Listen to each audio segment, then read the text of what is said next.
On March 5th, 1946, the recently unelected UK Prime Minister Winston Churchill spoke at Westminster College in Fulton, Missouri. The speech is best remembered for Churchill's gloomy diagnosis of Europe's future as Moscow consolidated its gains from the Second World War. From Stettin in the Baltic to Trieste in the Adriatic, Churchill growled, an iron curtain had descended across the continent. Churchill said something else at Fulton which seems just as eerily applicable nearly 8 decades later, perhaps especially as the 80th anniversary of VE Day looms next month. Playing not merely to the audience sitting in front of him, but to US President Harry Truman sitting behind him, Churchill declared that peace could only be guaranteed by what he called a fraternal association of English-speaking peoples, by which he meant the British Commonwealth and Empire, as it then was, and the United States. Churchill deployed the phrase which has bound the transatlantic alliance ever since: the special relationship. It is testament to both the generosity and the cunning with which the United States has maintained its end of this arrangement that pretty much every country in Europe has believed itself to have a special relationship with the US. But not anymore. The words and deeds of the second administration of US President Donald Trump in public and, we know thanks to them copying a journalist into the planning of military operations in Yemen, in private, have addressed Europe with a sour combination of indifference, irritation and contempt. Where did it all go wrong for the transatlantic alliance? Was Europe too complacent too long? And is this just the way it is now going to be? This is the Foreign Desk. Trump hasn't moved us into a new permanent stage in which a transatlantic relationship has ended. He's moved us into a malleable stage. And the question is, what are the Europeans going to do to shape it in one direction versus another? There is more than enough economic power, industrial power, and military capability. Europeans have to rediscover their self-confidence.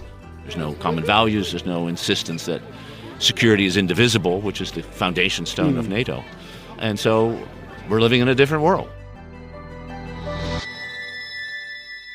Welcome to the Foreign Desk. I'm Andrew Muller. Our first guest is Natasha Lindstad, Professor of Government at the University of Essex. Natasha, the big question first, is there actually still a transatlantic alliance as we have understood it these last 80 years? No, it's not the same as it has been the last 80 years. It used to be an ironclad alliance where Europe could count on the US for not just economic trade and an economic relationship, but also a security relationship. And Trump has upended all of this, and he has claimed that, Europe needs to provide its own security and that it wants to, the US is going to be slapping tariffs on countries based on whatever pre-existing tariffs or VATs are on US goods coming in. But, we're seeing some signs of things softening because you have the 90-day pause on the tariffs. You have a recent meeting between Italian Prime Minister Giorgia Meloni and Trump that apparently went really well. And Trump announcing that some sort of deal with Europe could be on the horizon. Is it clear to you, and possibly is it clear to anybody, why this administration takes such a different view of all previous US administrations, arguably even including the first Trump administration? This is a much harder line they are taking. This Trump administration is completely different to the first. The first one, there were a lot of more seasoned people around Trump. People who have been in government for a long time, people who sort of know the ropes about the way international relations works, and there were guardrails. And so whenever Trump had some kind of impulse, he was pressured not to do certain things or prevented from doing certain things. But this is different because he has surrounded himself with like-minded people who are very ideological about what the U.S. needs to do to, quote unquote, make itself great. And they think one of those things is tariffs. Trump isn't really ideological about much, but he is ideological about tariffs. And he thinks he has to put huge tariffs on goods coming in. It's going to be a source of revenues, and it's going to enable Trump to make huge tax cuts for wealthy people. Is this something entirely new, though, or is there perhaps an element that what we're seeing here is just decades of American irritation and impatience with Europe finally boiling over, and maybe this was something that was going to happen eventually? So it's possible that something was going to happen eventually, but not this fast, not this quickly, not without much consultation. I'm sure that there are those that would agree that Europe would want to be more independent from the US and be able to provide more of its own security. Emmanuel Macron of France has been saying this for some time now, so this isn't anything that controversial. But what was controversial was the way that Trump implemented this in a very threatening way towards longstanding U.S. allies without any consultation with U.S. allies about how this needed to take place. So even if, and obviously anything could happen in the next 4 days, never mind the next 4 years, even if things sort of pivoted back to normal, whether that happens gradually or suddenly, has there been, do you think, an irreversible sundering? How long would it take, even if both sides wanted to do it, to rebuild trust? It's going to take a very long time to rebuild trust, because what Europe is thinking is, when will there be the next Trump? I mean, the U.S. could vote in someone who could be even worse, even more isolationist, and even less willing to work with Europe. And so there's just too many unknowns. There's too much unpredictability. So the damage has been done, and it is very hard to rebuild trust. Professor Natasha Lindstad at the University of Essex, thank you for joining us.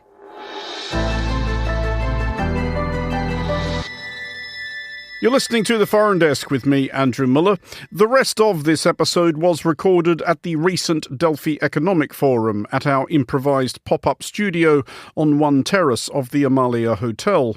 Our first guest is Ian Basinski, Senior Fellow with the Scowcroft Centre for Strategy and Security and a member of the Atlantic Council's Strategic Advisors Group. Ian was also Deputy Assistant of Defence for Europe and NATO policy from 2001 to 2005 under President George W. Bush. I began by asking Ian if he thought there was still a functioning transatlantic relationship. Yes, and I'm actually more worried about European overreaction to Trumpism than I am worried about the damage Trump can do to the transatlantic relationship and the security relationship in particular over the next 4 years. The ball is in many ways very much in Europe's court. How it manages this relationship will determine whether or not we will have this relationship going forward. And no issue is more decisive in this regard than the security of Ukraine. And this is now Europe's hour, so to speak. Europe needs to stand up. It needs to stop whining about, about Trumpism, about the threat of American abandonment. It needs to start acting as a real partner. It needs to demonstrate the leadership, the commitment, the resources, the drive that comes in a relationship that you have strategic parity, not strategic autonomy, which is kind of signaling we want to leave. But strategic parity means you want to be an equal United States in a truly symbiotic, equitable relationship. And of course, there is no reason why Europe couldn't do that. But when you talk about the danger of European overreaction, what would overreaction look like? Strategic autonomy is a good example. That's the language in itself communicates a severance of ties, going your own way. I mean, when I think about what Europe needs to do, for example, today to demonstrate strategic parity, it needs to take the ball of Ukraine's future into its own hands. It needs to stand up and say, we're going to now really leverage our power to force Putin into a defeat. We're going to sanction Russia, body slam its economy using our economic leverage. We're going to use our military capability to stand up a deterrent force that's going to be ready and go to deploy to secure Ukraine.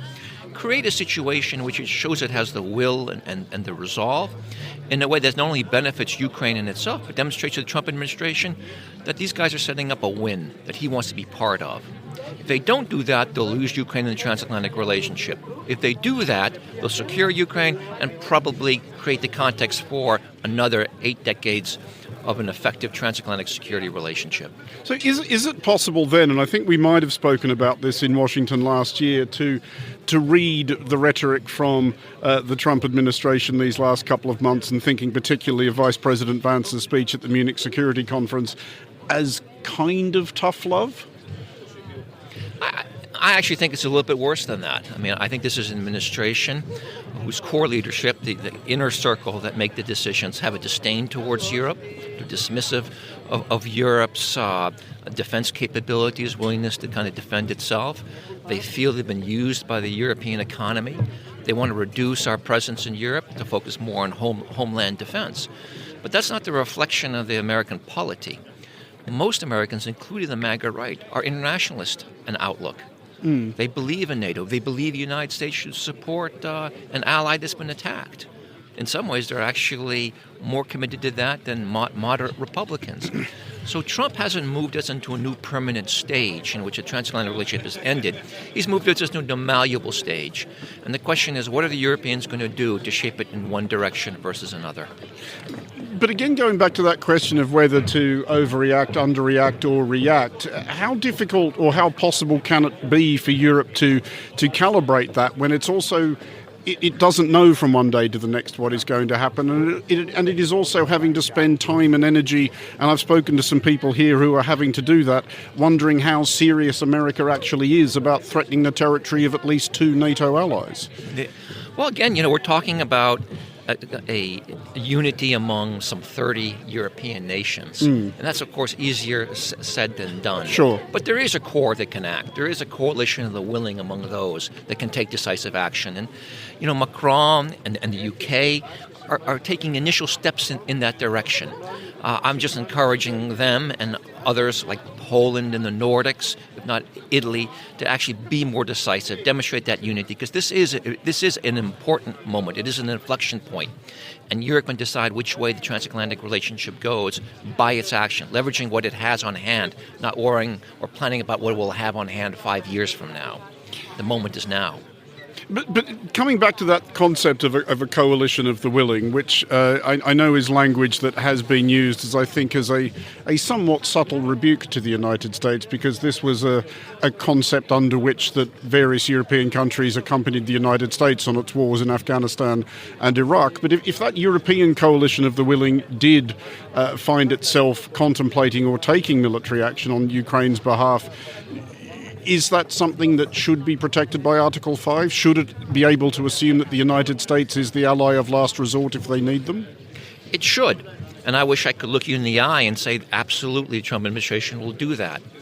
But Europe is a little bit in a bind. If it doesn't act, it's going to have a peace imposed upon Ukraine that's perhaps unfair and unstable. If it doesn't act, the United States could walk away from the whole situation. That's just as bad. It's the same outcome, essentially.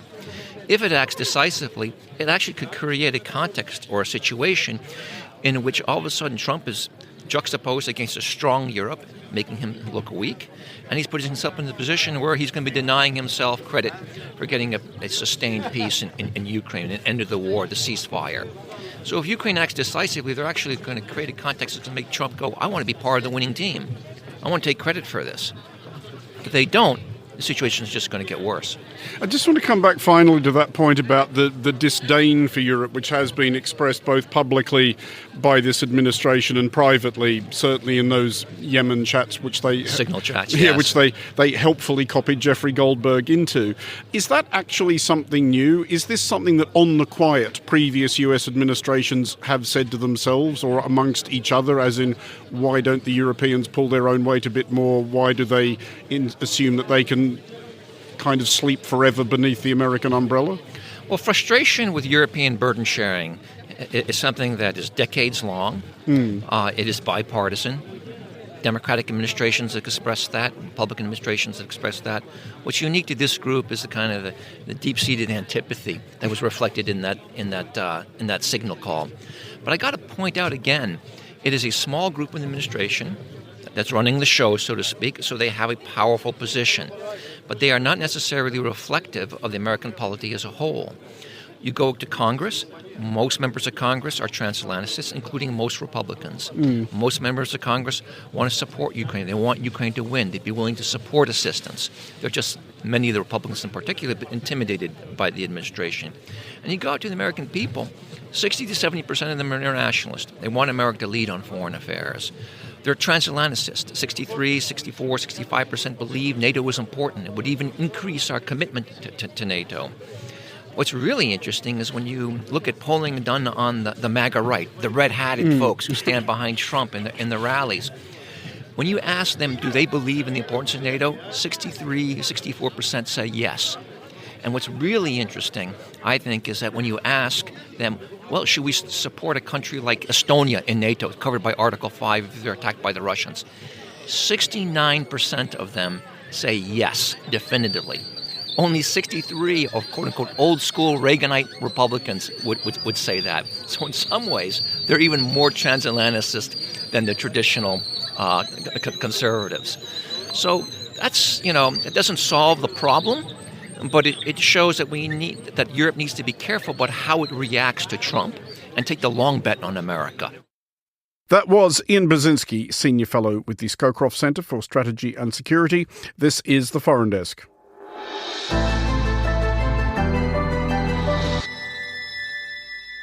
You're listening to the Foreign Desk on Monocle Radio. Our next guest is the retired US Army officer, Lieutenant General Ben Hodges, former Commanding General, US Army Europe.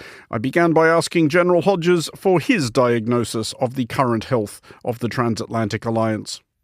In trouble. It's in real trouble. Look, I live in Germany, and I've known since I was a lieutenant in Germany that the favorite sport there is not soccer or football, it's criticizing American foreign policy. So that's always been a part of the mix. But there was always a respect and a trust that our European friends had for the United States, despite all of the normal level of chaos. There was always a respect for the Constitution and the institutions, the famous checks and balances that we'd get through, and that they could count on us even if they completely disagreed with policy. It feels different now. I think Europeans are losing, and many Americans are very concerned about the robustness of the checks and balances. I'll be 67 in a few days. It's the most concerned I've ever been. There has been a lot of talk, obviously, about whether Europe's security is threatened, menaced, imperiled by the apparent rift. But if we look at that same question the other direction, do you think the United States is less secure than it was 2 months ago? Absolutely. Look, the United States with the biggest defense budget in history and all the capabilities we have still do not have enough to protect all of our interests. And so we have always needed allies, whether it was the Royal Navy or working with allies in the Mediterranean, but especially intelligence sharing. I mean, there's not enough satellites in the world to produce all the intelligence that we need. And so the relationships we have with bilateral, Five Eyes, you name it, is an essential part of our security. And now I think, nations are wondering, can they even trust us with information after seeing this ridiculous signal chat group, incompetence at the highest level? So I worry that endangers us. I mean, you mentioned the intelligence sharing in particular, but are there sort of, I guess, contemporary real-world examples of what the US might lose in terms of its own security in the event of a meaningful permanent rift? So we depend on bases in UK, Spain, Italy, Greece, Turkey, Germany, and good access in a lot of other places across Europe for everything that we do in Europe, in the Middle East, and in Africa. Our great Navy depends on support from UK to operate in the North Atlantic. And all this talk about the Arctic, that's really only possible because of allies and access that we have thanks to allies. Iceland is once again extremely important as it was even in the Cold War days. So I think we have taken for granted too long that we would always be able to go in and out of these bases. And at some point, nations will be less willing to perhaps allow us to do what we do, to fly in and out of Ramstein. Well, especially, and you mentioned the High North, when a lot of Europe, at least one European country and one other NATO ally, is having to spend time and energy trying to figure out, is the United States actually serious about seizing our territory? Yeah. If If Denmark was to ask you how seriously they should be taking the threat to Greenland, what would your answer be? Well, I was in Copenhagen about 2 weeks ago and had the chance to meet with some defense industry people there, but also some members of the Danish parliament. They are not amused. I would think not. No, this was like literally 2 days before the vice president showed up on his famous visit to Greenland, which became a joke because the Greenlanders said, no, we're not interested in seeing you or your wife or any of that. And so it turned into a mockery. It's humiliating, actually, for the United States. And so the Danes, why should they have to waste 1 minute worrying about the United States? And I heard one of the Danish members of parliament told me, he says, we are hurt also. And he told me, 48 or 49 Danish soldiers killed in Afghanistan. Mm-hmm. As a result of Article 5 and them coming to support us after 9/11. And so to have our vice president say that they're a bad ally. So these are the kind of things, when you can hate or disagree with policy, but when you lose trust like that, or you feel that the American administration has no respect for you as a nation, large or small, I mean, that's not only is that a terrible way to treat an ally, it's also bad policy. I mean, I know it's one of the many difficulties of governance and strategic planning is trying to figure out which potential problems, which potential scenarios you should allocate energy, resources, etc. to thinking about. But does Europe have to start thinking about there's possibly even imaginable scenarios even more preposterous than on the face of it the United States invading Greenland. Like, what if President Trump wakes up one morning and decides he will flounce out of NATO? What if there is an armed conflict between Europe and Russia, and not only does the United States not take Europe's side, but actually kind of takes Russia's side? Does Europe need to actually think about things getting that bad? So I think there's 2 or 3 aspects to this. First of all, the combined economies and militaries of Europe, even without UK or Canada or Norway, dwarfs Russia. So there is more than enough economic power, industrial power, and military capability on paper, more than enough. Can these nations come together and work together in a constructive way to provide an effective deterrent against Russia? Stand fast whether or not the United States is involved. The only thing that Europe can't match would be the U.S. nuclear deterrent. And I'm as skeptical as I am of what the administration is doing or contemplating doing or might possibly do. Pulling that away, we'd be really shooting ourselves in the foot because we have so many interests in Europe. So that's the first part. Europe, there's too much whinging going on about, what are we going to do? Okay. Secondly, the size of the United States military in Europe is about 80,000. I mean, that wouldn't even fill up Wembley Stadium. Germany, France, Italy, Finland, Poland, several European countries have a bigger military than what we have in Europe. So this is what I mean, that Europeans have to rediscover their self-confidence. Now, should Europe be worried about what the U.S. is going to do? The other thing to consider is the Congress. So far, the Congress has been a colossal disappointment. I'm talking about old Republican senators like Lindsey Graham and Senator Wicker and these guys. These are people all terrified of the president, they clearly. Are, but they shouldn't be. I mean, they're older than I am, for God's sake. And they are senators, and they have authorities under the Constitution. Yes, of course they're terrified. But I mean, if you're a 70-something-year-old senator, what are you scared of? Now, I do think that some of this is physical fear. I think they're worried that some of these lunatics back in their states might actually do something, and the president does nothing to temper that, unfortunately. But we are starting to finally see, Wicker specifically, Lindsey Graham, Congressman Rogers from the House Armed Services Committee, that are saying, hold on, White House, not your call to just unilaterally pull out of NATO, give away the SACEUR position, or combine the headquarters of Africa Command and European Command, for example. Not your call. That's legislation. We pay for this, we the Congress. So I think some members are starting to raise their head above the parapet, and that should encourage our European allies, okay, There's still some people that are there that are going to have the courage to put the brakes on the worst impulses of the White House. That was Lieutenant General Ben Hodges, former Commanding General of U.S. Army Europe. This is the Foreign Desk.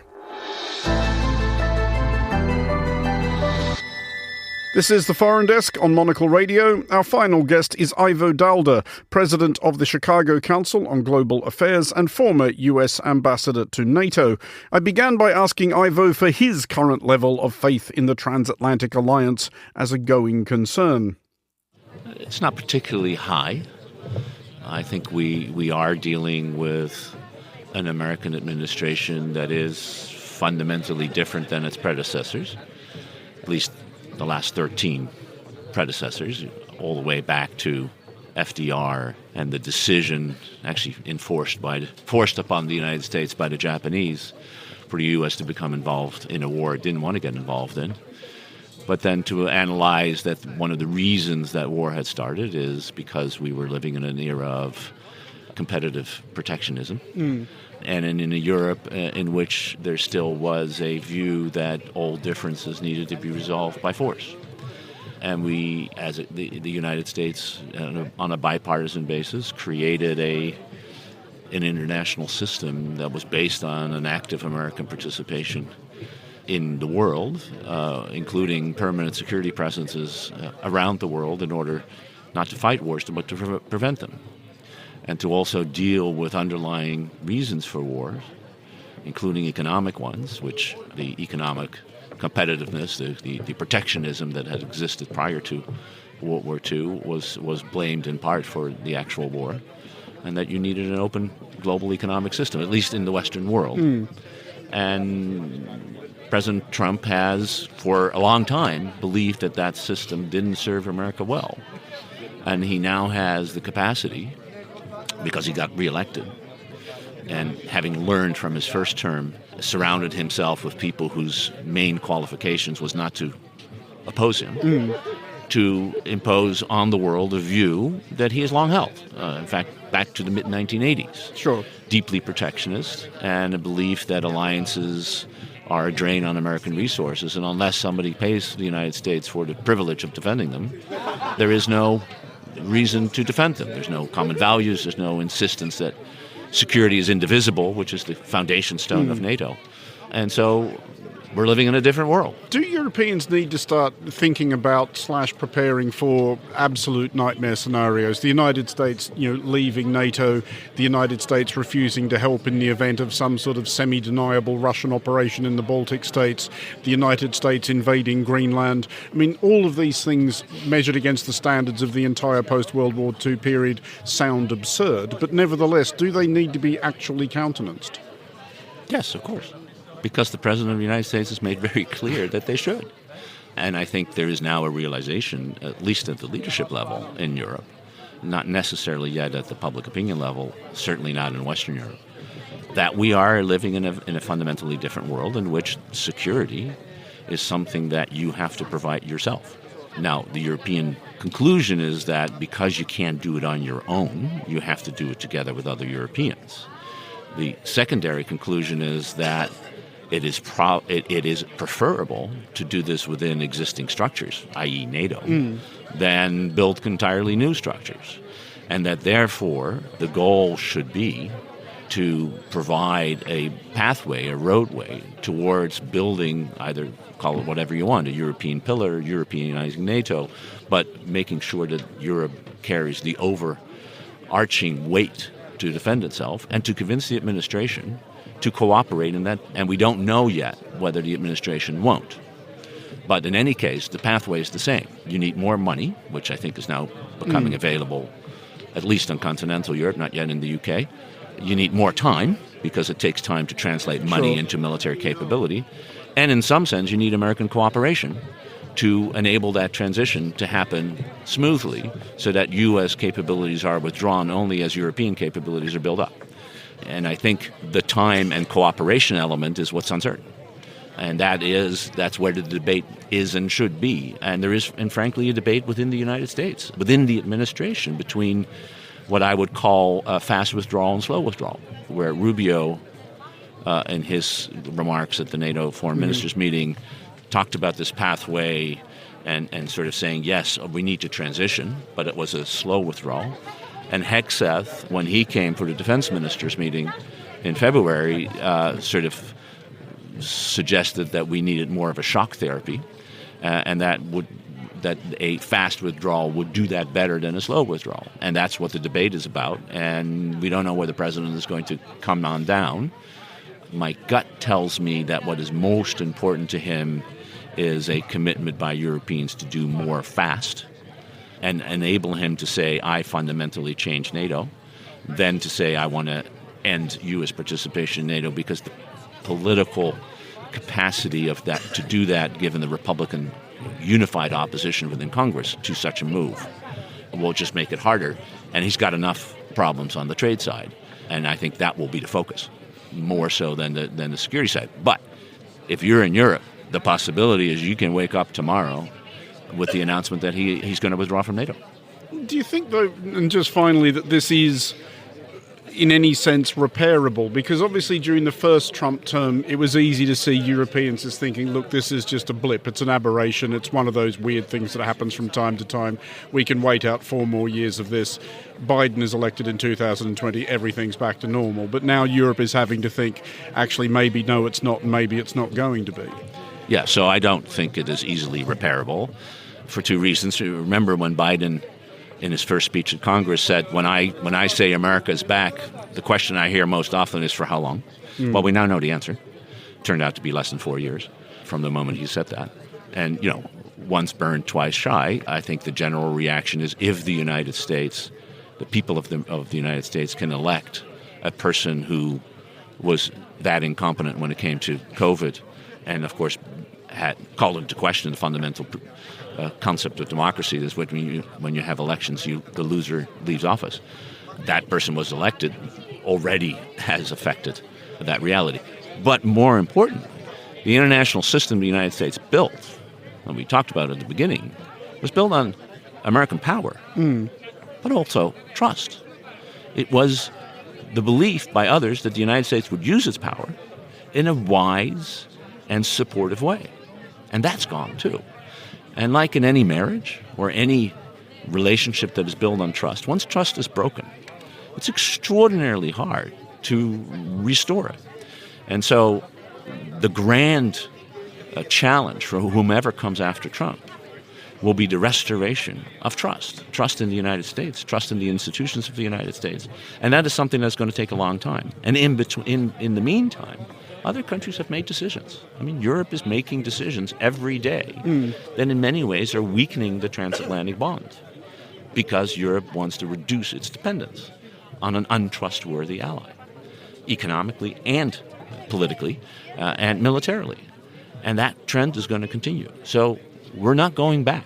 There is no status quo ante where we are back to the world that FDR started to build on December 7th, 1941. That world ended, and it ended permanently on the 20th of January, 2025. That was Ivo Dalda, president of the Chicago Council.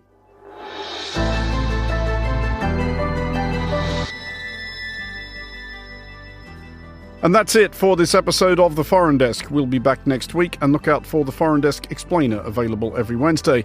The Foreign Desk was produced by Anita Riota and Lily Austin, with editing assistance from Jack Jewers. Lily also produces The Foreign Desk Explainer. To contact the Foreign Desk team, you can email Anita at aer@monocle.com, and don't forget to subscribe to Monocle Magazine and to our free daily email bulletins by heading to our website at monocle.com. From me, Andrew Muller, thanks very much for listening. Until next time, goodbye.